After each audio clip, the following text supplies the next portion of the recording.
Wassail, beautiful people. So I have returned. I've been in a cosmic cave, just sort of finalizing all these crazy frequencies that have been rolling through me, cleansing things, sweeping off stains, and it's been the most difficult. Oh, you see, I want to say dark night of the soul, but it was a bit like a dark decade of the soul, if I'm honest. Even in the most positive ways, it was moving through to cleanse and remove debris. And the other day I had the most fantastic dream in which I was in a woodland and there was this weird twig spirit animal running towards me. And then I was with someone and I tried to say to them, don't be scared, we can deal with this. And I couldn't talk because it was one of those molasses moments where you're stuck in the control of kind of what you see. If I say psychic vampires, you would understand it. But actually what I want to say is they're psychic twin flames in terms of the energy of something that is burning you. It's not, it's the narcissist side of a twin flame. And look, all of those energies are truly from people who, on a soul level, love you so much that they agreed to come down and hurt you, to trigger you to go into a compression. And then these twig witches, these witches made entirely from twigs, spirit,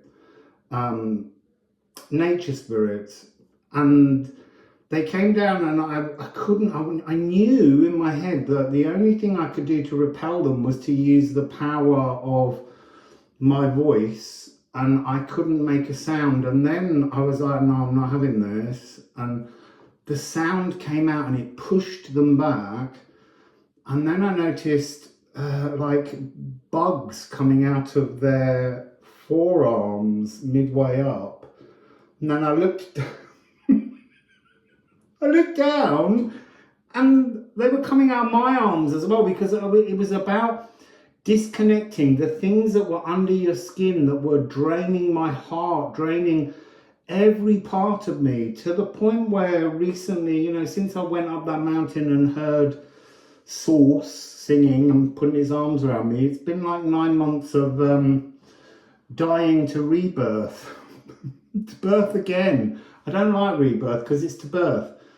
The whole point of becoming incarnate on earth is to die a little death, because you leave source and your soul family and everything in the cosmic etheric realms to be incarnate in the physical. And then you have to go through a re-death and birth. You have to absorb all your pain, and all of that pain comes and it puts so much pressure on you, to the point where, I need to say it because it's an ugly energy, but you want to be dead because you don't want to do it anymore. And that's the trigger of the re-death. And that allows you to move through a period of intense pressure, like it's God, spirit, source, Poimanda, Poi, is pushing all the darkest energies against you, so that you keep standing back up and walking through all of the traumas, so that you can transmute them, absorb them, see them, feel them, and they really hurt. And then come out the other side, back into a different kind of energy. And part of what I've always done before when I've been doing readings is talking about how your soul comes in as pure love, pure love. And in this physical world, it gets traumatized and you disconnect from that energy, and you begin to draw in all the frequencies that are in your ancestral codes throughout humanity. And there's also a sense of the collective consciousness that you tap into. Like when I was up the mountain in Romania and Poi Poi sang the song of love to me, that kind of opened my eyes to the stagnant labyrinth and all of the collective pain that we witness and try and shield ourselves from.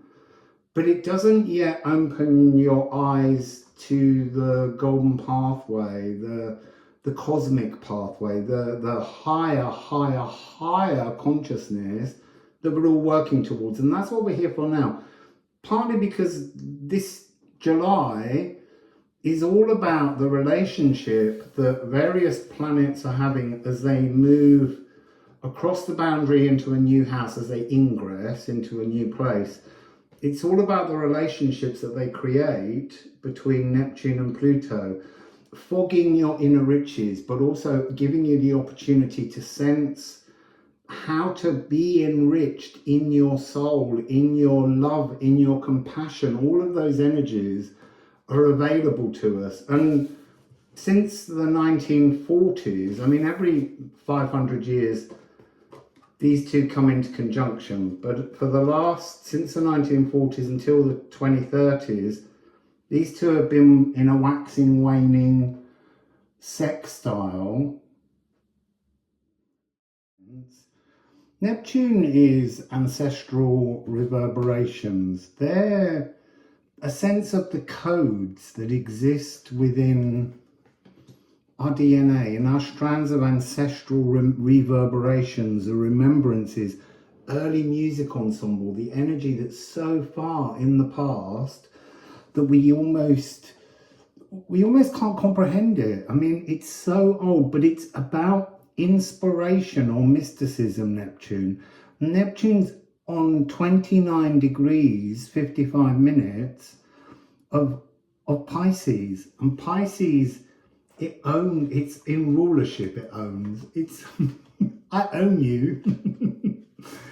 Pisces is about cosmic conjuring. So we're conjuring truths about our consciousness in other realms, places we don't usually get to understand that appear to us that are slightly vague.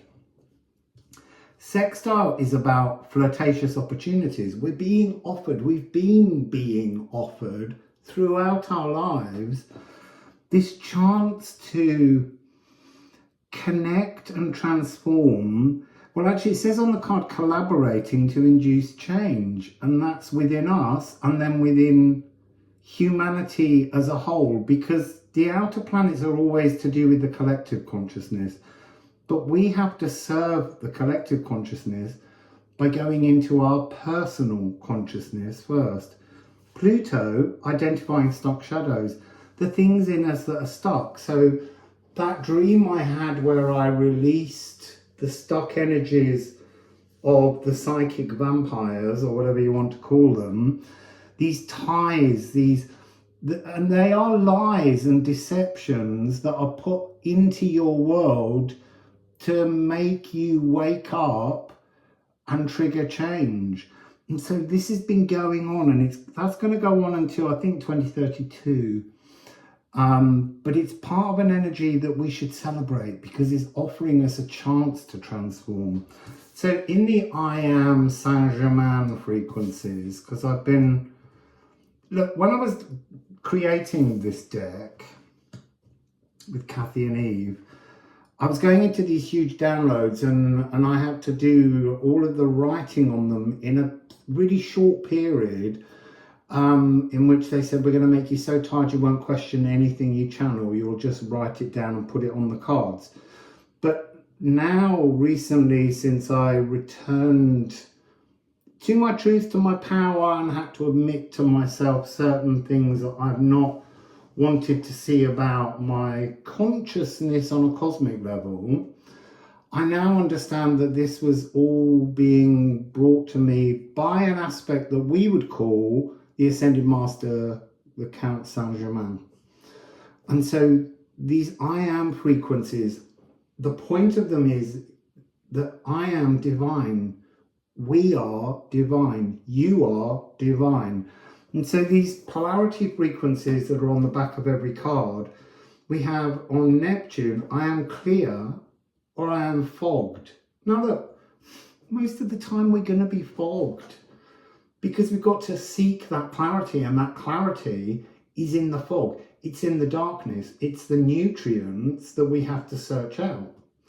So I am clear, and it's about being connected to the oceanic cosmic realms. And there's lots of places in starseed frequencies where those energies are apparent. And one of the things that we need to understand is that we're not just one origin. We're all the origins. We're everything because we're divine. And if we're all divine and we're all connected, we've all been on all these places. You know, Aquarium, Mintaka, Sirius B, they're all oceanic realms with mer creatures and whales and mermaids. But this is aquatic, akashic remembrances, reaching out. That's what's swimming around us. It's there for us to taste and touch and feel and embody. But you have to do some kind of work to get there. And then we have on sextile, I am supportive or I am unhelpful.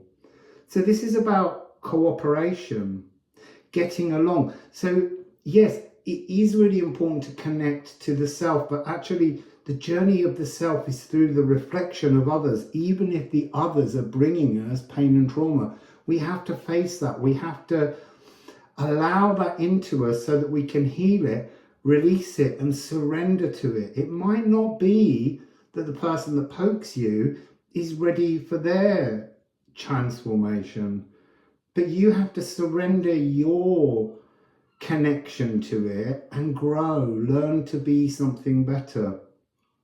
So this is about uncovering hidden talents all over the earth. We are encountering hidden talents, and sometimes you dig them out and yet no one sees them but you. And that's important too, because you've got to work with them. Pluto, identifying stuck shadows. The soft timpani roll, it's almost like this energy underneath the earth baseline song frequency that's out there just rolling along. And it's about getting to a stage in your life where winter is summer. You stop seeing what you lack and understand that you actually have everything. So this is to be nestled calmly in your frame. Your balanced body brimming with minerals. That's about what you eat, what you choose to eat. And at the moment, most of the food that we're eating is extremely toxic. And so we have to learn to bless, transform what we're eating, to see everything as something that helps to stabilize our physical being, working with our biome and unearthing a cellular balance to allow spiritual wealth. So that's the energy that's being activated at the moment, and different planets are going to point energies towards these frequencies. So let's have a look at the first one, which takes place tomorrow. So the 2nd of July, Mercury will enter Leo. Now Mercury is all about being silver-tongued, communication, being sort of the snake charmer's flute, playing new tunes that will give this Leo energy of warm-hearted incubation. So it's like going from the notion of a flute and feeling this kind of sonorous sun, solar, brass frequency just sitting underneath the frequency of these things. So here we're looking at this energy of musical mesmerism, to be enchanted, to be charmed by this catabolizing energy, this new frequency that's coming into us. And when Mercury moves into Leo, it's going to go into a trine with Neptune. So trine is the Viennese waltz. It's that idea of something that's just melodious comfort. Sense the ability to stimulate your imagination and to express your imagination. Oh, I'm just seeing 155. So that might be a number to look out for from tomorrow as a synchronicity. 155. I was going to say 6024, but put that there just in case you bump into 6024. So here we're dealing with a purification and fixing in a new frequency into the livers and kidneys and spleen and the renal glands. So that notion of bringing some kind of comfort and social enjoyment. This is a moment from tomorrow to try and force yourselves, if you're not someone comfortable with it, into a greater sense of social enjoyment. Don't go out and be thinking, I can't wait to be home and out of everybody's energies because I'm an empath and I'm picking it all up. Go out and get lost in the now of just being alive within a social situation. There's cobalt at play here. Cobalt is something that stores old energies, and they're what need to be flushed out. They're what need to have a sense of a new formula, something that you can sense rolling through you to enjoy the now. This really is talking about having this energy of enjoying the moment and being out and being charming. And so we have I am charming or I am awkward with Mercury. So there's the challenge. There's your I am challenge from tomorrow. Can you be charming? Can you go out and be only truthful? Can you sit with the people you love? And can you truly just express your truth? And if you can't, notice what it is that you can't truthfully speak, and know that that's part of your awkward to charming polarity of the I am frequency.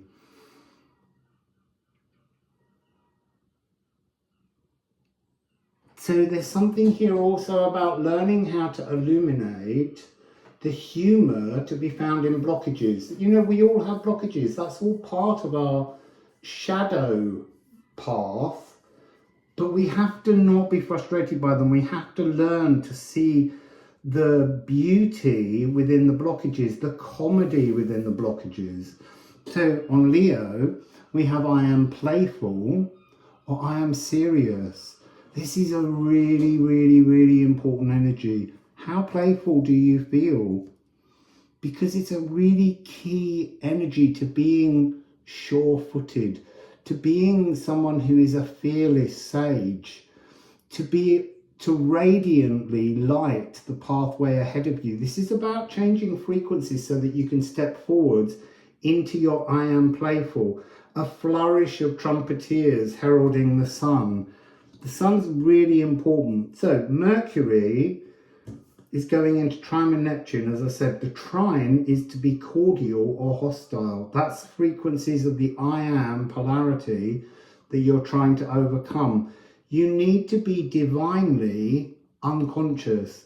You need to enter into an energy where you feel so charmingly comfortable in a social situation that you're divinely unconscious of the beauty that's flowing through you.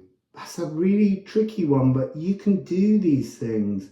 It's to have a natural harmonic beauty and knowing truth, just knowing truth rather than trying to feel into it. That's what this opportunity of Mercury moving into Leo, forming a trine with Neptune in Pisces. So Neptune is I am clear or I am fogged.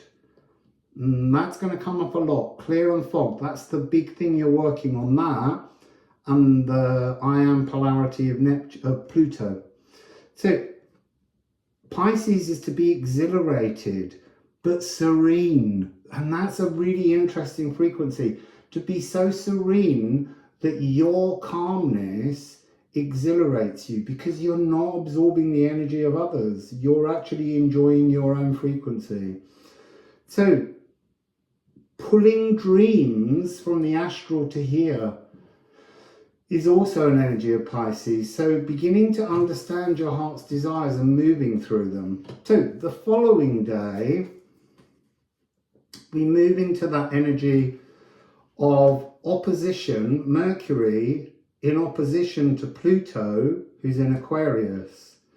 So opposition is to quantum entangled tensions. It's this energy of songs and cover versions. So the idea that there is a theme and then you recreate that theme, that song, but in a new energy, in a new frequency, in a new key, if necessary. And this is about reaching into polarity traps and making stock, not taking stock, not looking into your past and thinking, what have I done, what have I got, what can I bring forward? No, make stock, future diary, write a future diary during this period of July. Try and write, even if you only write on these key events, but try and see what you can feel into. I would say in terms of meditation, think about what you would like in your future and just lie down and think about that, create that. You don't have to sit cross-legged, you don't have to be upright, you don't have to still your whole self. Just lie down and let your thoughts rise up in towards the cosmic consciousness and connect with these frequencies. Mercury, Neptune and Pluto. Look where they are in your charts. See what they're doing. So for instance, my Mercury is in house 12, release, in Scorpio. Pluto rules Scorpio. So there's energies here that you can look at that will help you in identifying the truth of your heart's desires, your life purpose, your authenticity. So here we have I am oneness or I am contrasting. Are you showing the world a single version of you, or are you showing everyone a contrasting version of you to fit in? You're quantumly entangled to all those things, and that means you have a connection, but that connection can change its channeled frequency, and that's the important part here. Distorted status quo. I don't want to hear that record. So Aquarius is bringing us the energy of On the Shoulders of Giants, the music festival sound system. This notion of listening, tuning in to something that's way bigger and louder and ancestral, and then working out how you individually at that festival dance. How do you make your dance? How do you sing along to the band, the tunes? It's about finding your truth within a community that are all seeking their own truths. You know, don't dance for the sake of another, dance for you. Amplify yourself. Share yourself with yourself. Don't hide from yourself. And allow this energy of multiplication, which is in the alchemical magnum opus, which is part of what this deck's all about, helping you to discover. This is about nurturing streams of wisdom, new energies. This is what this offers you. And it doesn't matter whether you're watching this, 6 months later. This is when the energies open in July. They don't go away. They form a vibration. They're part of the music of the spheres, this new cosmic chorale that you can tune into at any point when you're ready, when you're able to do your moment with these frequencies. So, 2nd of July, Mercury will go into a trine with Neptune. The following day, it will go into opposition with Pluto. So much opportunity to transform your being and how you exist. And so then on the 11th of July, Venus will enter Leo and do exactly the same thing. Venus will create a trine with Neptune in Pisces and an opposition to Pluto in Aquarius. So what is Venus's frequency? Venus is honoring your heart's desires. It's a perfect cadence. It's heart strengthening. it's also soul consciousness. And the soul is something that we develop and grow during our lifetime. It's the higher heart chakra. The polarities that we're working with here with Venus are I am compassionate or I am uncaring. And that begins with you. How much do you care for you? How much do you care for yourself? How much self-loving compassion do you give to you? So this is looking at the energy of your desires. Be honest to your desires. They don't have to happen now, but in this future diary that you're now writing during July, write down what your true desires are. Think outside the box, throw the box away, talk to your heart, talk to what would really, truly, in a kind of fairy tale way, make you happy. So this is the sea womb absorbing fire and fury.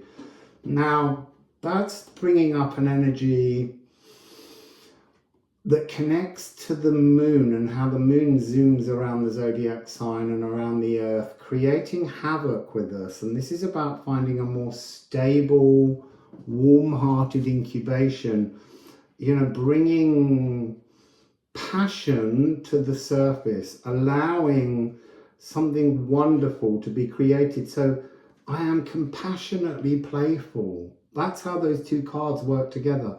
I am compassionately playful, or are you seriously uncaring? I know which I'm going to go for. So again, you're going to go with this energy of your heart's desires trining with a true mystical experience.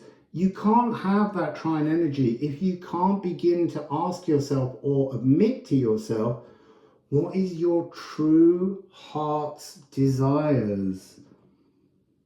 Copper is also linked to Venus in the alchemical process, and that's this energy of the giver of goodness. You have to give yourself goodness before you can allow your energy to receive goodness. You have to tune yourself to your heart's desires, to receive your heart's desires.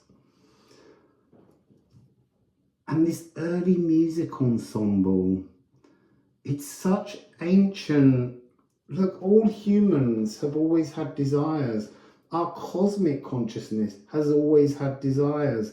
We're always trying to be inspired by our desires, but we live in a world that tells us that you can't have your desires, and you can. You are entitled to create your own heart's desires as a truth that materializes in your world. It's a beautiful frequency. And then you will find that there's an opposition where Venus will be quantumly entangled to pull those riches, those desires, to start to put that in your future diary. How you might see a pathway to bringing those frequencies towards you. And again, it's got this music festival amplification. It's like the energies just opened in such a loud, beautiful, harmonious way so that you can work with this. Write yourself a new cover song. 20th of July, Mars will enter Gemini. Now, Mars is a personal planet, just like Venus was and Mercury was, and it's how you're applying personal energies to the greater, grander, slower transformation that's taking place. So this is the war with one, the war that we have with ourselves. This is shadow work. The harvest after all the shadow work. That's the key energy that I'm tuning into here. This is all your cells. Every frequency, every cell in your body is available at this point for a retuning, because Gemini is, oh, can't pick that card up, is the atomic blueprint. It's a different truth that lies within your molecular structure. It's the holograph musical score. A holograph musical score is like the original score that Beethoven or Mozart or any composer wrote a symphony on.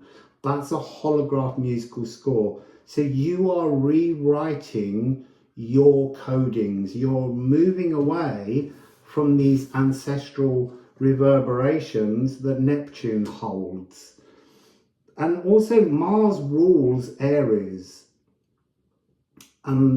Neptune's 5 minutes away from being in Aries, and it's being denied because it's going stationary retrograde, and so it won't get there just quite yet. So it's a chance to transform. This is about self-survival. This is about challenging yourself to survive things that you don't believe you can. You can do absolutely anything. So this is seeing your energy as passion. What are you passionate about? Because this is connecting in with that notion of your heart's desires. But what drives the passions within you? What is your driven ambition? This is iron, the metal iron, human fortitude. So I am getting that energy of how we have a rusty patina and we need to sometimes clean up. This is what this is giving you a chance to do. 20th of July, Mars enters Gemini, and it will go into a sextile with Neptune and then a trine with Pluto. So let's have a look at the I am polarities on Mars. I am powerful or I am weak. This is, where do you see yourself within your mind, within your feelings, within your emotions? How powerful do you feel? And how weak do you feel? And it doesn't matter where you are on that polarity scale. You can transform it. You can action things. You need to start feeling more stable and secure in your own being.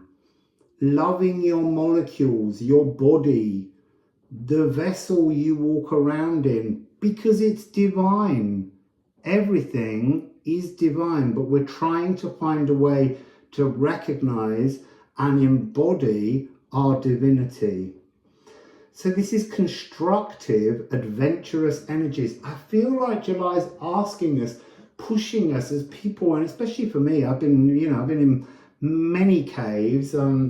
My pilgrimage was like a solo journey that went on for 3.5 years, and it's still slightly going on, but push ourselves, reach out, action yourself to be back in the world so that you can transform things. And then we have the I am polarity of Gemini, which is I am decided or I am anxious. So the things that it's talking about here is before you go back out into the community and you want to transform things, think about this anxiousness. Do your jittery nerves give you a sense of weaponizing gossip or just lying because that feels safer than being truthful? Again, that's a message that seems to be coming up, to embrace our authenticity throughout this month. The hedonist who never leaves. Are you intoxicating yourself in order to face society? Because you need to have a go at going out clear-headed and remaining clear-headed. So Mars sextile Neptune. What's the I am polarity of this little trio? I am powerful, I am supportive, and I am clear. Clear, see? Clear-headed, clear, no more fog. You're going out there and you're just saying, I can do this, I can do this. And if you can't, you just go home early. No one can tell you you have to stay. And if you can't face them, just slip out. There's nothing wrong with doing what you feel is right. But if you don't push yourselves, you're not going to transform the frequency in your cells, because you're going to stay in that anxious Gemini energy here, because that's what Mars is highlighting during this moment. And then Mars with trining Pluto is I am powerful, I am cordial, and I am returned returned, winter is summer, nestled calmly in your frame, divinely unconscious. The harvest after all the shadow work. What's the point in doing shadow work if you can't embrace the harvest?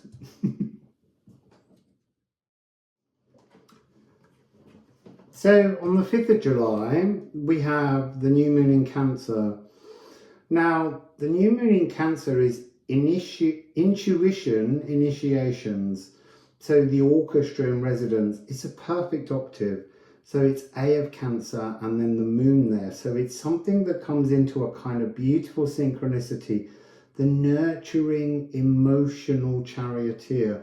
It's about being very stable in your emotions, but also recognizing that the moon is quite a tricky energy. I'll explain that as we go through this.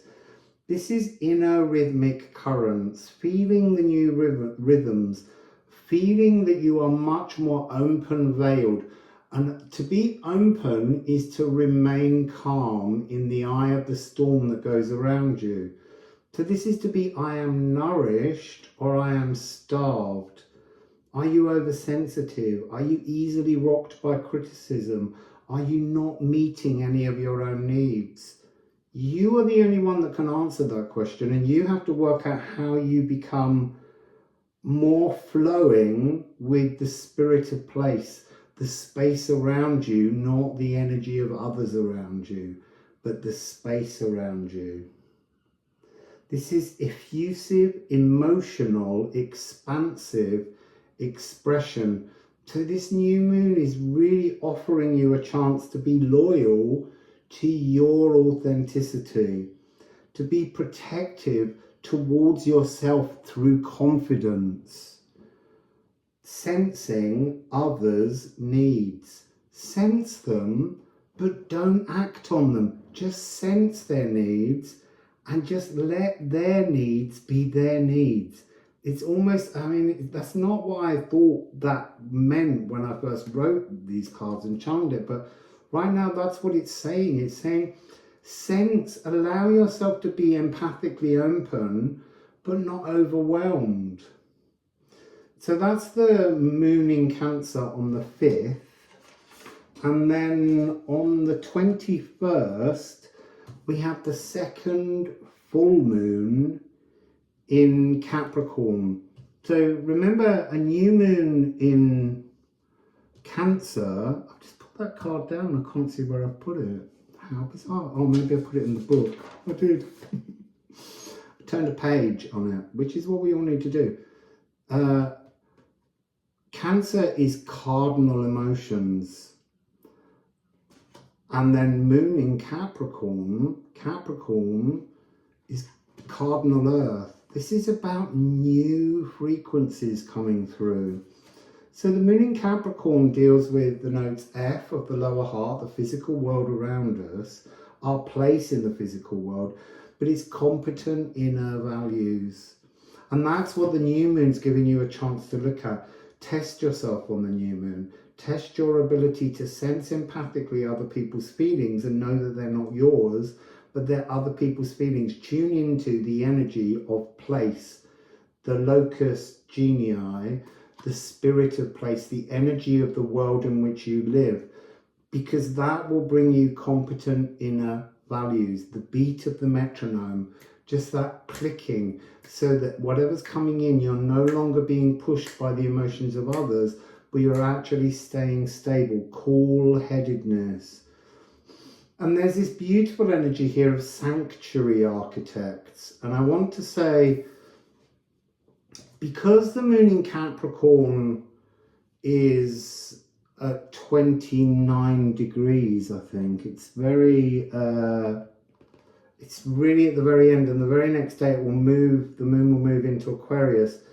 I'm really getting sanctuary architects. There's a connection to the cosmic realm of Aquafari. And Aquafari are the architects of the cosmos, the multiverses, the universes. It's a space we've all been in, lived in, come from. It's almost the very threshold between the void and then the atomic void of the physical world. It's when we connect with this aquamarine frequency, we're really tuning into how the physical realms were built from love. They haven't displayed that because they're physical. They had to be built outside the void because they were going to look at much darker shadows, because the light was now creating shadows, and that's part of our incarnation in this time frame. So when the moon moves into Aquarius, it's this precipitous outpouring of love. It's a climactic crescendo. So it's a really, really important day. And the following day, the sun will move into Leo. So it will be about kind of consolidating, ratifying the energies you've been working on, the things you've written into your future diary so that you can create something new, to be your new rhythm, to be your new pathway, to be your new light, to let spirit lead you into new frequencies. So this moon in Aquarius is emotionally planting deep love, deep love, psychic fountain dancing, which is so beautiful. And then hearing the soul's heart, not your heart's desires, but a greater, the soul's desires are kind of a connection. The heart of the soul comes from the overspirit and your higher spirit working in conjunction with you. It's like a triple frequency.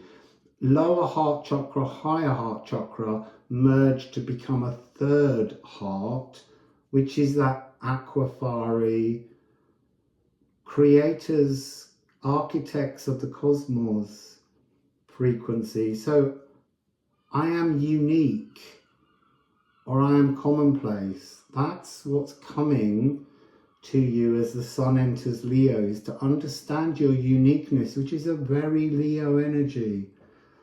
To understand the wonder, the brilliance of being.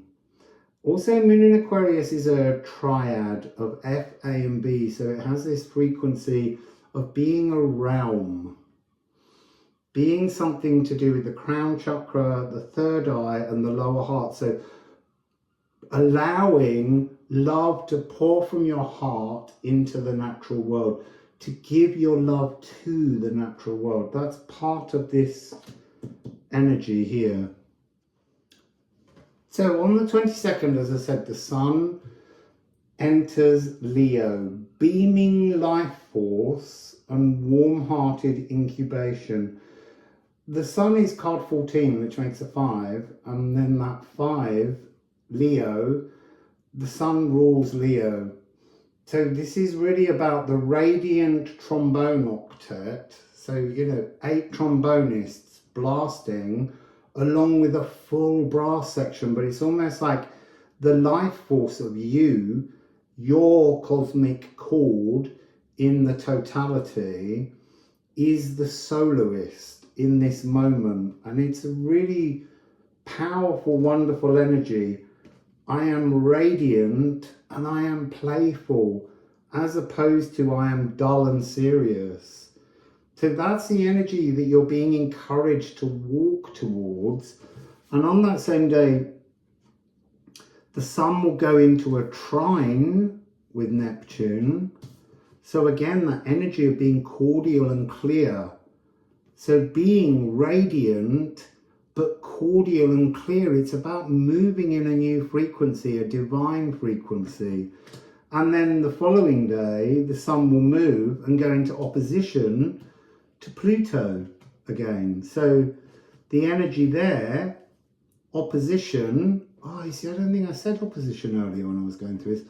Opposition is oneness, the real equilibrium, increasing fire with air and softening earth with water, the shadow mirror of creational magic.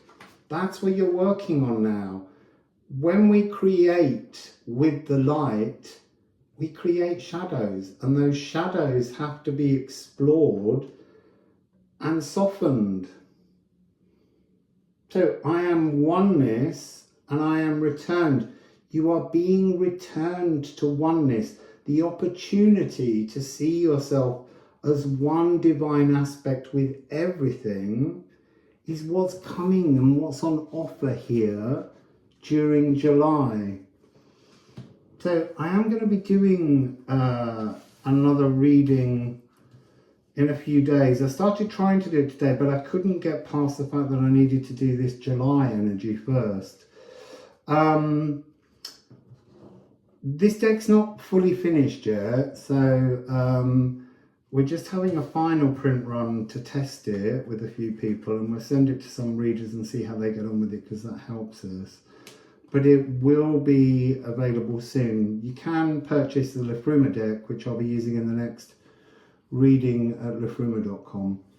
So not the readings at liffruma.com, but you can purchase the deck at liffruma.com. So that was the reading about July. It's nice to be back. I've had a real sense of nervousness about coming back, because being inside that cosmic cave for so long and transforming was so difficult. But once I got here to stay, a friend's letting me stay here, all these new downloads for a Liffruma tarot deck are taking place, involving bind runes and all kinds of ancient deities and things. So that was a signal that my channel had reopened. That and the dream with the twig witches and reclaiming my power, my voice, my ability to control my own life. That was really important. And to come into a sense of epiphanal calm is how I would describe it. So, I want to burp now. So I will see you in a day or two or three or four. I don't know. Mustn't try and make promises, because I have to flow with these things. I have all the preparation work for these bind runes that match tarot. And I tried to do it today, but this was the reading that Spirit and Poi Poi, the mind of the universe, wanted me to share with you. There you go. There is Poi Poi. So I'll tell you the back of this. The polarities, this is about reaching your divinity. So the back of the card is I am Poimander or I am Poimander. There's no option. You either are a divine aspect or you haven't woken to it. So this is mind. And this is the dragon of creation. This is the dragon that visited Hermes Trismegistus and said, I'm the mind of everything. So this is the mason of the multiverses. So even in Aquafaria, where we as a collective created the physical realms, it was all under the mind of Poimander, Poi Poi. So this is the establisher of every known law. And this is the ineffable and unknowable universal oneness. This is dimension resolving. Your divinity is dimension resolving. You can't hold it all in this mind. We can only have moments where we glimpse it, like me going up the mountain in Romania, being wrapped in the love of the mind of Source was wonderful, but you can't hold that and sustain that. You can only tap into those moments to begin with. You are having to retune, rewire. And recently, the part that I've been working on, which I wasn't aware of until it was done, was the connection to the moon. The moon and its tune is an incredibly disruptive energy that holds us fixed in the matrix. It makes us over-emotional. And actually, Dark Moon Lilith, the dark side of the moon, is our truth, because that's the side that faces the sun during eclipses. That's our truth. That's where the cosmic lagoon resides, between the sun and the moon. And I was born in an eclipse tunnel, so I was meant to be born a day before an eclipse on the equinox, and I was 10 days late. So the total solar eclipse had happened And then I was born on the pathway towards the total lunar eclipse. And I realized that part of that was that driving forwards is that sense of moving towards the moon. And so in my own spiritual cul-de-sac that I've been working to overcome for the last few years is that frequency of turning round and acknowledging that we all have a connection that we're working on right now, which is to the energy within the sun. All of us here are in the sun. There's an aspect of us connected to that because that's the energy through which Source comes down and gives life to this world. And so we have to connect with that frequency.